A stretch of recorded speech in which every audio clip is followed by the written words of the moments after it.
আরে আলী, আরে ভাই দাঁড়ান দাঁড়ান ভাই, আপনার অবস্থা এমন হয়ে রয়েছে কেন ভাই?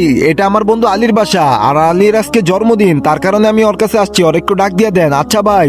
এ আলী। হ্যাঁ ভাই বলেন, কি হয়েছে? দেখ তোর বন্ধু। আরে বন্ধু, এই দাঁড়া আলী, আমি নিচে আসতাছি। তুই তোর এই রক্তমাখা বন্ধুর কাছে যাবি না, তাহলে কিন্তু ভালো হইব না। আরে বাবা কি বলো, আমার বন্ধু অসুস্থ আর আমি যাব না? না তুই যাবি না, চল। আরে বাবা দাঁড়াও, তোমাকে একটা কথা বলি। কিন্তু তার আগে তুমি যদি আল্লাহকে ভালোবাসো তাহলে ভিডিওতে লাইক করে চ্যানেলটাকে সাবস্ক্রাইব করো, আর শয়তানকে ভালোবাসলে কিছুই করা লাগবে না, কমেন্টে বলো আই লাভ আল্লাহ। তুমি যখন অসুস্থ ছিলা তখন আমি তাড়াতাড়ি কাকাকে ফোন করি, কাকা তাড়াতাড়ি বাসে আসেন, আব্বু অনেক অসুস্থ, তারা হাসপাতালে নিতে হবে। আরে আমি আসতে পারবো না, অনেক কাজ আছে। আরে ফুফাকে ফোন করি, হ্যালো ফুফা।